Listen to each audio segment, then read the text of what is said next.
Okay, so today I'm going to make a video about how I do drum production, basically. I've had some people ask me questions how I do different things, so I thought I'd just make a video and show people.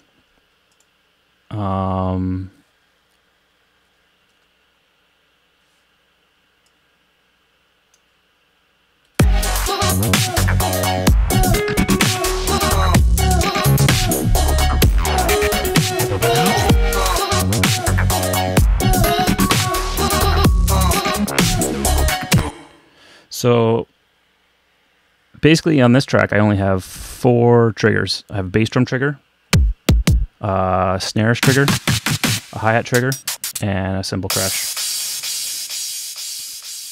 With each cell I load up, in the bass drum track here you can see I roughly load up like, I don't know how many that is, like 30, 40 samples, something like that. And each one sounds different. But I try and get samples that are all good quality just to start, just so everything sounds like somewhat consistent. So what I do is I lay them out velocity map between 0 and 127, and then I use a random tool right here, the velocity tool in Ableton, to randomize the velocity. So every time I hit the trigger, it just chooses a velocity basically between 0 and 127 and just picks a sample randomly. Now, at first, that would seem to sound kind of chaotic, but I bring it all together with other tools.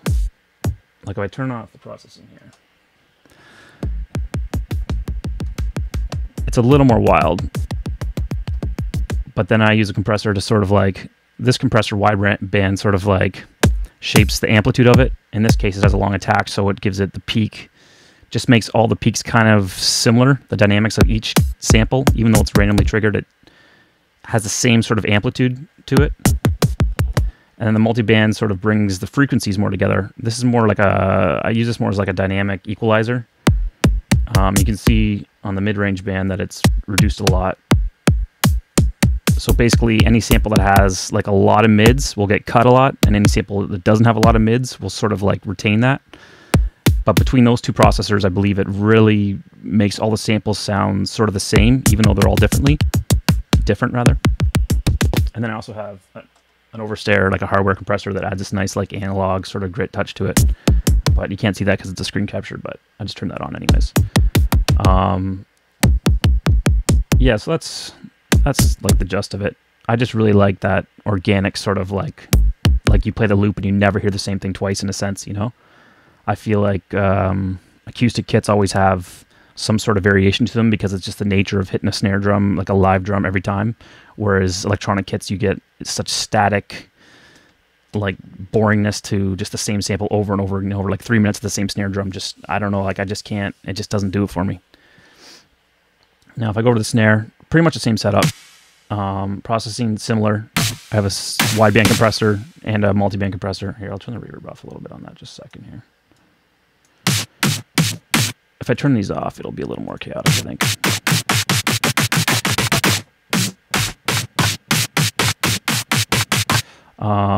Same thing, wideband, long attack, brings up the attack a lot, so it has a nice snap to it.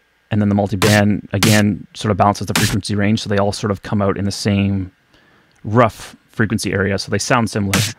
The only difference with this one is that I added one badass sample that just like is layered on every one. So even though it's triggering all these samples randomly,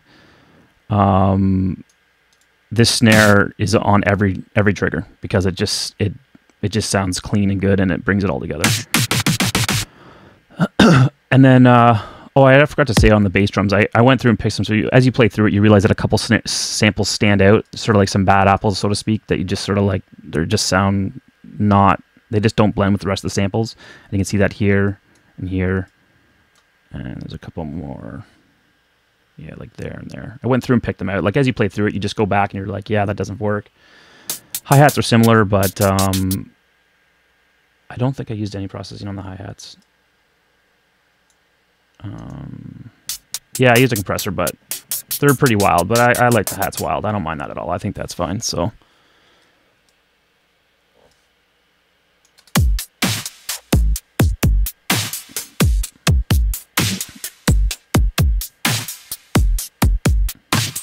So you can hear that. I mean, when there's no other sounds going on, it's a little more apparent, the random samples. It's kind of wild. But to me, it's pleasant. That's just what I like. It's the way I do things.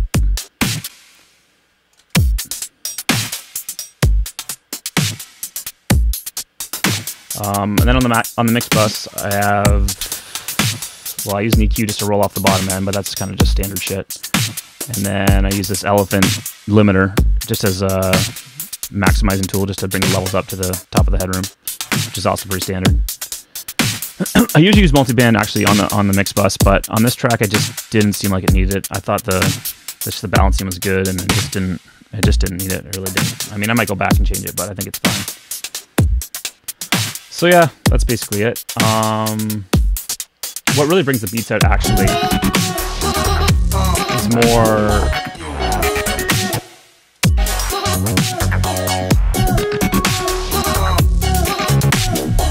It's more the side chaining on the.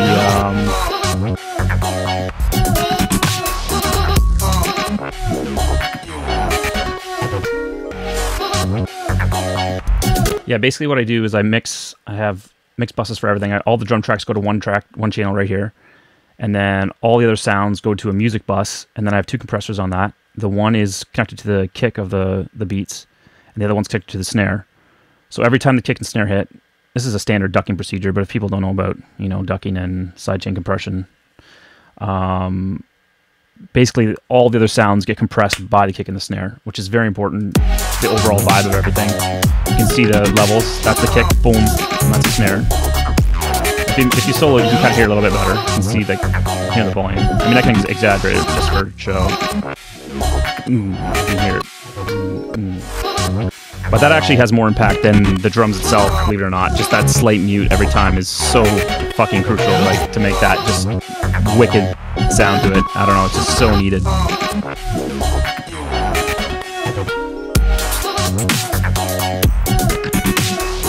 If you turn it off, you can see how sloppy, cumbersome, chunky it sounds. It's just not slick at all. Just makes everything just aerodynamic, and I love that sound. I just cannot help but love that sound. And last but not least, the bass sounds. People might be wondering how I do all this shit. Basically, this is just meticulous editing, taking different random patches from Native Instruments Razor, an Axis Virus I have here, and just taking single notes, cutting them, reversing them, pitching them however I want, but having some coherent melody too. These are all G flat, these are all E flat, these are all D flat, and these are all B. So even though it's a lot of wild sounds, they still all come out melodically coherent, so to speak.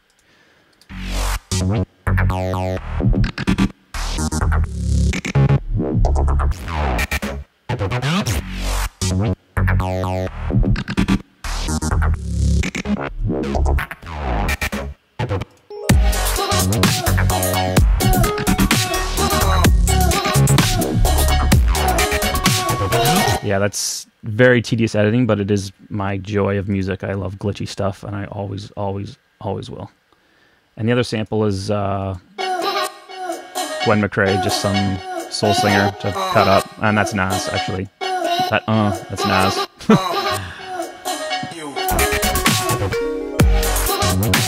So anyways, yeah, that's it. Yeah. That's it. That's kind of my aesthetic. I mean, I've always been into randomness, glitchiness. It's just, it has to be that way or I lose interest. It has to be something like that.